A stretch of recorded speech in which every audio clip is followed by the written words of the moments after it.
नमस्कार, बहुत बहुत स्वागत है आप सभी का अनअकैडमी में। मेरा नाम है अतुल जैन। अगर आप लोग यूपीएससी 2025 देने वाले हैं तो भाई निश्चित तौर पे अब आपकी प्रारंभिक परीक्षा मात्र कुछ दिन दूर है और अब तक आपकी तैयारी जो है एक वो सही आकार, एक सही शेप ले चुकी होगी और अब जो है आपने चीजें खत्म करनी शुरू कर दी होंगी। मैं मान के चलता हूं कि अब तक जो है एक अंदाजा होना शुरू हो गया होगा कि कौन सी चीजें हमने ठीक से कर ली हैं, कौन सी चीजों में थोड़े बहुत गैप अभी बाकी रह गए हैं।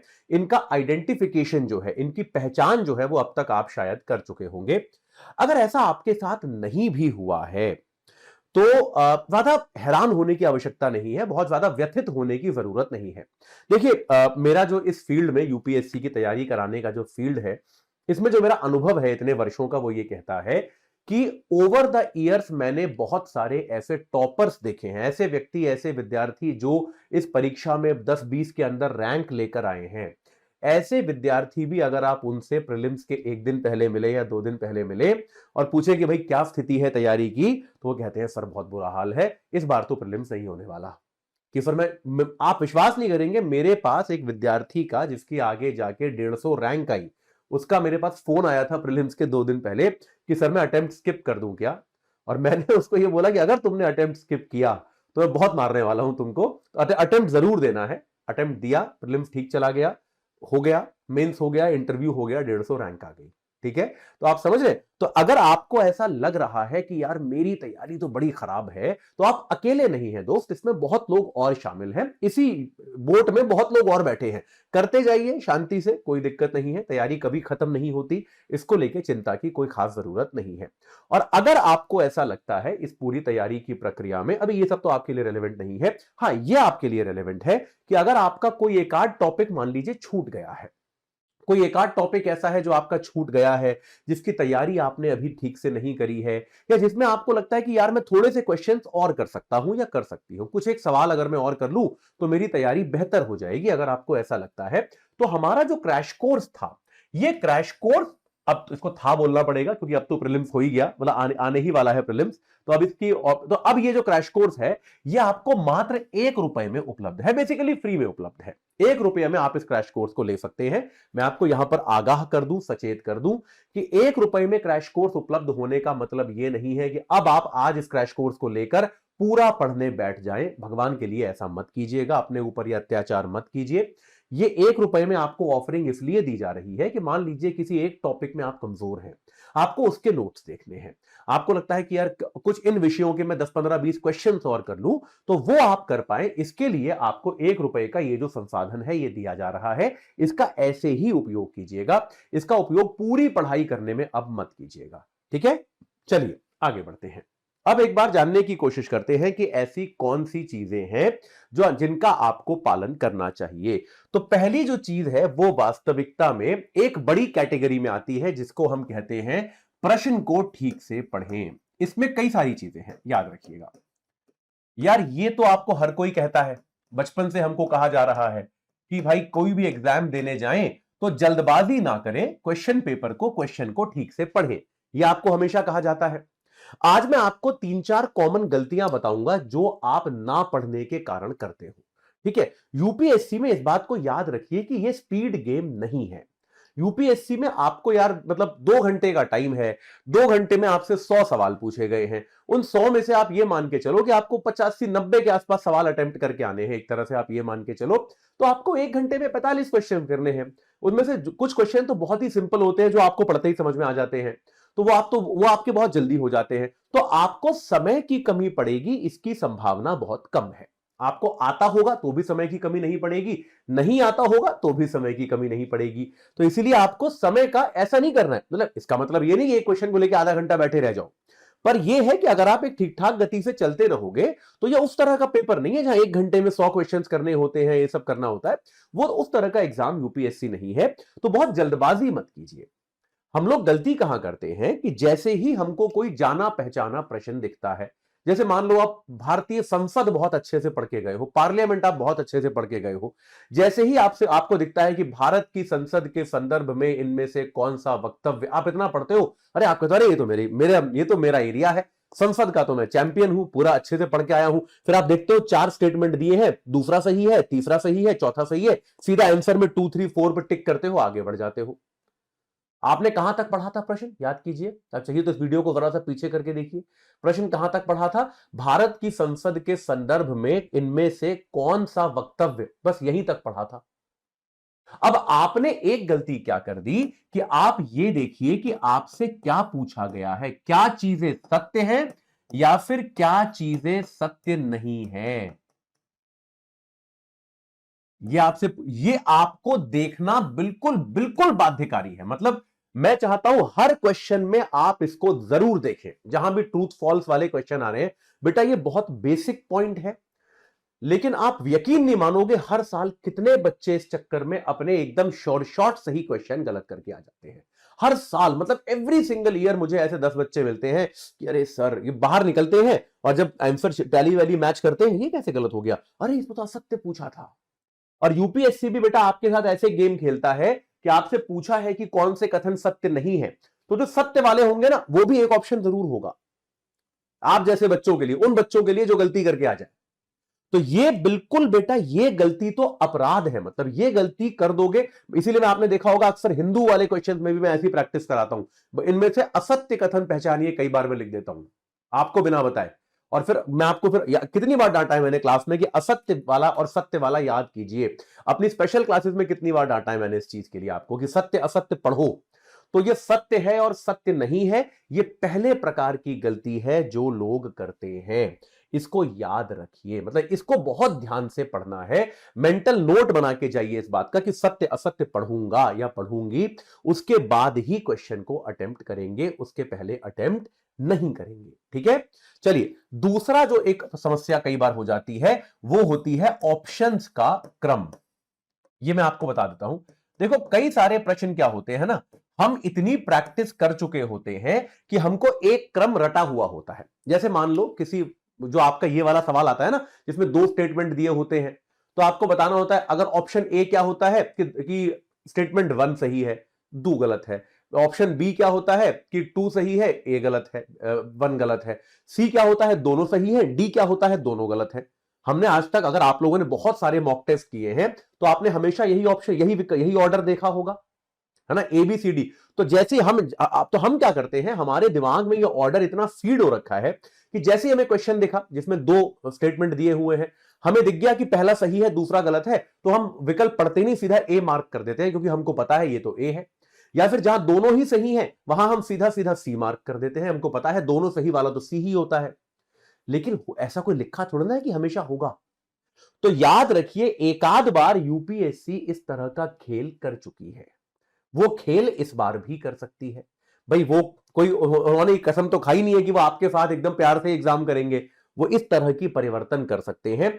हो सकता है कि इस बार ऑर्डर में, ये जो उत्तर है इनके विकल्प में, ऑर्डर में थोड़ा बहुत परिवर्तन हो जाए। ए ऑप्शन हो कि दोनों सही है, बी ऑप्शन हो कि दोनों गलत है, सी हो कि पहला सही है, डी हो कि दूसरा गलत है। ऐसा भी तो कर सकता है यूपीएससी। तो मान के मत चलो कि जो ऑर्डर आप अपने मॉक टेस्ट में मान के आए थे, देखते आए थे, वही इस बार आएगा। कृपया विकल्प के ऑर्डर को पढ़ लो। इसकी संभावना बहुत कम होती है कि यूपीएससी इसको बदलेगा, लेकिन कम है, जीरो नहीं है ना। तो बेटा आता हुआ सवाल गलत करके चले आओगे, तो इसको याद रखिए, ऑप्शंस के क्रम को भी अज्यूम ना करें। या फिर जो असर्शन रीजन वाले सवाल होते हैं, उसमें हमको पता है ना, पहला विकल्प ये होता है कि दोनों सही हैं और सही एक्सप्लेनेशन है। दूसरा ऑप्शन हमेशा ये होता है कि दोनों सही हैं लेकिन एक्सप्लेनेशन सही नहीं है। तीसरा ये होता है कि ये वाला कथन गलत है। चौथा ये है कि ये वाला कथन गलत है। ये 4 विकल्प हमने रटे हुए हैं, हमेशा ऐसे ही होते हैं, इसी ऑर्डर में होते हैं। लेकिन कोई जरूरी तो नहीं है इसी ऑर्डर में आए। कहां लिखा है, कौन सी किताब में लिखा है कि ऑर्डर यही रहेगा? तो आप जो है ऑर्डर को अज्यूम करके ना चले। मेरा आपसे बस आग्रह इतना है कि ऑप्शंस का, विकल्प का ये जो ऑर्डर है, ये यूपीएससी बदल सकती है। इस बदलाव को आप पहले ताड़ लें, मतलब इस बदलाव को जो है आप समझ लें। तो ऑप्शंस का क्रम जो है वो आप एक बार जरूर पढ़ लें। मतलब इन सारे कामों में ना कुल मिला के आपको 5-7 मिनट फालतू लगेंगे, लेकिन यार वो लगा दो। वो 5-7 मिनट जरूरी है, वो लगाने बहुत आवश्यक है। उसमें कोई ऐसा नहीं है कि कोई बहुत बड़ा पहाड़ टूट पड़ेगा अगर आप 5 मिनट एक्स्ट्रा लगा दोगे इन सब चीजों को पढ़ने में। इसमें क्या है कि कई बार गलतियां जो होती है ना, वो गलतियां बच जाती हैं। और बहुत सारे बच्चे गलती करके आएंगे, आप नहीं करके आओगे, आपको एज मिल जाएगा। ये बात क्लियर है, ये आपको याद रखना है। तीसरे प्रकार का जो एक परिवर्तन होता है वो होता है, कई बार सवाल जो होता है वो भाषा में, उसमें भाषा में कुछ कुछ विशेषताएं होती हैं सवाल की। जैसे भाषा में विशेषता, आजकल पॉलिटी में इस तरह के सवाल बहुत आने लगे हैं। तो आपसे वो ये पूछेगा कि भारत के संविधान के, एक स्टेटमेंट दिया होगा, भारत के संविधान के अनुसार भारत के प्रधानमंत्री नीति आयोग के अध्यक्ष होते हैं। अब आपको यह तो पता है कि प्रधानमंत्री नीति आयोग के अध्यक्ष होते हैं, पर क्या यह संविधान के अनुसार है, या फिर यह भारत के संविधान के अनुसार स्पीकर जो है वो सत्तारूढ़ पार्टी से होता है, ये, या फिर स्पीकर को उसके आसन तक प्रधानमंत्री लेकर जाते हैं। भारत के संविधान के अनुसार ऐसा लिख दिया। अब आपको यह पता है सारी बातें सही हैं कि प्रधानमंत्री नीति आयोग के अध्यक्ष भी होते हैं। आमतौर पर स्पीकर जो होता है बहुमत का नेता, बहुमत से चुना जाता है, तो सत्तारूढ़ पार्टी का ही होता है, प्रधानमंत्री ही उसको आसन तक लेकर जाते हैं। लेकिन यह नहीं पूछा है कि सही है कि नहीं है, यह पूछा है कि संविधान के अनुसार है कि नहीं। जैसे प्रधानमंत्री नीति आयोग के अध्यक्ष हैं, यह बात सही है, लेकिन बेटा भारत के संविधान के अनुसार नहीं है। ये संविधान में कहीं नीति आयोग का अध्यक्ष कौन होगा यह नहीं लिखा है। अमेंडमेंट करके भी नीति आयोग को शामिल नहीं किया गया है। नीति आयोग एक संवैधानिक संस्था है ही नहीं। ठीक है, तो ये चलिए, ये तो फिर भी आसान हो गया। कई बार संवैधानिक संस्थाओं पर ऐसे सवाल पूछे जा सकते हैं कि भाई आपका जो है कि भाई ये जो चीजें हैं, तो आप इस बात को याद रखें। तो ये आपको ये पता है कि प्रधानमंत्री नीति आयोग के अध्यक्ष हैं, ये वक्तव्य सही है, लेकिन संविधान के अनुसार जो लिखा हुआ है उसके कारण यह वक्तव्य गलत हो गया, क्योंकि यह संविधान के अनुसार नहीं है। तो इसीलिए ये लाइन पढ़ के एकदम उत्तेजित ना हो जाए कि ये तो मेरे को पता है, देखो प्रधानमंत्री नीति आयोग के अध्यक्ष, अरे हां मेरे को पता है, होते हैं, टिक, सही है। नहीं, पूरा पढ़ो क्या लिखा है। संविधान के अनुसार प्रधानमंत्री नीति आयोग के अध्यक्ष होते हैं। कहां लिखा है संविधान में? संविधान में यह कहीं पर भी नहीं लिखा कि प्रधानमंत्री नीति आयोग के अध्यक्ष होंगे, ऐसा कहीं भी नहीं लिखा। तो अगर संविधान में ऐसा नहीं लिखा तो ऐसा नहीं होगा। बहुत सीधी सीधी बात है भाई। तो भाषा की विशेषताओं को याद रखें। कई बार भाषा में क्या होता है, डबल नेगेटिव का इस्तेमाल कर दिया जाता है। डबल नेगेटिव का इस्तेमाल मतलब कि इनमें से कौन सा क्या बोलते हैं, सबसे कम जलरोधी फसल है, इस तरह का सवाल पूछ दिया जाता है। कम जलरोधी, कम जलरोधी मतलब जो जल का रोध कम करे और ज्यादा पानी प्राप्त करे। तो डबल नेगेटिव हो गया, एक तरफ कम कर दिया, दूसरी तरफ जलरोधी कह दिया। तो आप क्या होता है, जलरोधी शब्द देखकर अक्सर जलरोधी फसल आप बताते हो कि कोई भी आपका जो बाजरा है उसको आप टिक करके आ जाते हो, लेकिन सबसे कम जलरोधी पूछा गया है। कम जलरोधी यानी कि डबल नेगेटिव हो गया। तो डबल नेगेटिव जहां पर होगा वहां पर वो पॉजिटिव हो जाएगा। ये बात आपको याद रखनी है। बहुत अच्छी भाषा नहीं मानी जाती है, लेकिन यार यूपीएससी अच्छी भाषा पूछने के लिए बाध्य थोड़ा ना है। यूपीएससी हमेशा यह प्रयास करेगा कि आपको कंफ्यूज करे, आपको कंफ्यूज नहीं होना है। तो प्रश्न को जल्दी से पढ़ें, इन 3-4 बिंदुओं का हमेशा ध्यान रखें जब आप प्रश्न को पढ़ रहे हैं। दूसरी चीज जो आपको हमेशा ध्यान रखनी है वो है ओएमआर शीट। यार ओएमआर शीट की गलतियों के कारण मैंने बड़े सारे करियर बर्बाद होते हुए देखे हैं। ओएमआर शीट की गलती ना करें। तो आप ये करें, अक्सर मैं देखता हूं बच्चे पेपर सॉल्व करते जाते हैं, टिक करते जाते हैं और फिर कहते हैं ओएमआर एक साथ बाद में भर लेंगे। ये गलती ना करें। हाँ, ये बात भी सही है। आप में से बहुत लोग ये कहते हैं कि सर मैं क्वेश्चन सॉल्व कर रहा हूं तो मैं मतलब मेरा फ्लो टूटता है, मैं बार बार अगर एक क्वेश्चन सॉल्व करके फिर मैं ओएमआर शीट पे उस पर कलर करने बैठ जाऊंगा तो मेरा फ्लो टूटता है। मैं मानता हूं ऐसा हो सकता है। तो आप ये करें, एक मेरे ख्याल से मध्य मार्ग निकालें। वो मध्य मार्ग क्या है कि आप 5-5 प्रश्नों के बाद आप ये करने की क्वेश्चन नंबर 1 to 5 जब आपने कर लिए तो उसके बाद ओएमआर शीट लें और उनमें मार्क करें। ठीक है, जो छोड़ दिया उसको छोड़ते चले जाएं। मान लीजिए आपने पहला क्वेश्चन, ये आपके ओएमआर शीट है, क्वेश्चन नंबर 1 2 3 4 5। ठीक है, तो आपने पहला क्वेश्चन मार्क कर दिया और ये मान लो ए बी सी डी है। ठीक है, आपने पहला क्वेश्चन ए मार्क कर दिया, दूसरा क्वेश्चन बी मार्क कर दिया, तीसरा आपको आता ही नहीं, आपने छोड़ दिया, चौथा आपने फिर डी मार्क कर दिया, पांचवा आपको आता ही नहीं, आपने छोड़ दिया। अब इसके बाद आपने 5 क्वेश्चन कर लिया। अब आप फिर क्वेश्चन नंबर 6 से 10 करें। आपको अब यहां पर याद ये रखना है गलती की प्रोबेबिलिटी क्या हो जाती है यहां पर, कि आप जब छठा क्वेश्चन से मार्क करना शुरू करेंगे तो चूंकि पांचवा आपने छोड़ा हुआ है, कहीं गलती से आप पांचवे को मार्क करना शुरू ना कर दें। तो हमेशा जब भी ये मार्किंग कर रहे हैं आप, पहले और आखिरी क्वेश्चन की जांच करें। कि आपने देखा आपको क्वेश्चन नंबर 6 से शुरू करना है, तो देखिए कि आप 6 के आगे वाला ही मार्क करें, ऊपर वाला कोई मार्क ना कर दें, ताकि जो खाली छूटे हुए हैं वो आपकी गलती ना कर पाए। तो एक तो आपको हर 5-5 क्वेश्चन के बाद, 5 से ज्यादा नंबर मत रखिएगा, हर 5-5 क्वेश्चन के बाद बबल मार्क जरूर करने हैं, ये याद रखिएगा। किसी भी हालत में, मैं जानता हूं हर हर क्वेश्चन के बाद करना कई बार बेहतर तो यही है कि आप हर क्वेश्चन के बाद करें, लेकिन चलिए हर क्वेश्चन के बाद करने से अगर आपका फ्लो, आपका कंसंट्रेशन टूट रहा है, तो आप हर 5-5 क्वेश्चन के बाद तो इसको जरूर करें। उसमें भी ये याद रखें कि भाई कोई इस तरह की गड़बड़ी ना हो जाए। इसके लिए आपको एक चेक और करना चाहिए। एक तो आप ये ध्यान रखिए, हर बार जब आप कर रहे हैं तो शुरुआत और अंत चेक करें कि शुरुआत 6 से ही हुई है कि नहीं, अंत 10 से ही हुआ है कि नहीं, ये चेक करें। तो ताकि ये बहुत कॉमन गलती है, सारे उत्तर एक एक ऊपर शिफ्ट हो जाते हैं। आपने एक खाली छोड़ दिया, गलती से आप एक एक ऊपर मार्क करते चले गए, तो आपका 17वें का सवाल जो है वो 16वें में चला गया, 17वें का जवाब 16वें में चला गया, 18वें का 17वें में आ गया। ये बहुत कॉमन गलती हो जाती है। एक तो ये कर दीजिए। इसके अलावा जब आपने मान लो 20 क्वेश्चन कर लिए, तो 20 क्वेश्चन करने के बाद आप हर 20 प्रश्नों के बाद एक रैंडम चेक करें, एक रैंडम चेक करें, कोई से भी 3 क्वेश्चन निकाल लें कहीं से भी, और देखिए कि आपने पेपर पे अगर सी मार्क किया हुआ है तो यहां पर भी सी ही मार्क्ड है या नहीं। अलग अलग जगहों के कोई से भी 3 क्वेश्चन निकाल के चेक करिए कि हां यार ये सही मार्क है कि नहीं है। मतलब ये बहुत बड़ी गलती है, इसको किसी को भी नहीं करना है। ये गलती बिल्कुल भी नहीं होनी चाहिए। ये गलती करियर खराब करने वाली गलती है, इसको याद रखिएगा। तो इसको लेकर एकदम ध्यान से आपको सजगता के साथ मार्किंग करनी है, इसमें कोई गड़बड़ नहीं करनी है, ठीक है। इसके अलावा याद रखिए कि भाई देखो कॉन्फिडेंस, तो इसमें मैं क्या लिखूं, आखिरी चीज जो है वो कॉन्फिडेंस है यार। देखो ऐसा हो सकता है, मेरे साथ भी एक बार हुआ था कि मैं प्रीलिम्स देने गया और मैंने क्वेश्चन पेपर का पहला पेज देखा, मुझे एक भी सवाल नहीं आता था।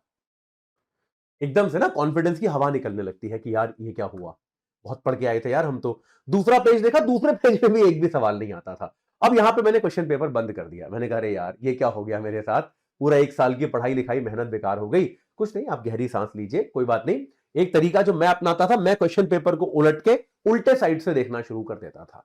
तो मैंने वो किया तो मुझे वहां पे दिख गए, हाँ भी 3-4 क्वेश्चन आते थे। मैंने कहा चलो कुछ तो हुआ। फिर अगला पेज ऐसे उल्टे साइड से करना शुरू किया और 5 क्वेश्चन देखे, उसमें भी 2-3 आते थे। फिर अगला 5 देखे, उसमें आते थे। फिर धीरे धीरे कॉन्फिडेंस बिल्ड होने लग जाता है। घबराइए मत। अगर पेपर बहुत कठिन है तो सबके लिए है, अगर पेपर बहुत आसान है तो सबके लिए है, ठीक है। जैसा भी है सबके लिए है। ये कट ऑफ वाला एग्जाम है। आपने देखा ना यूपीएससी का पेपर बहुत कठिन आ गया था मेरे ख्याल से 2023 में।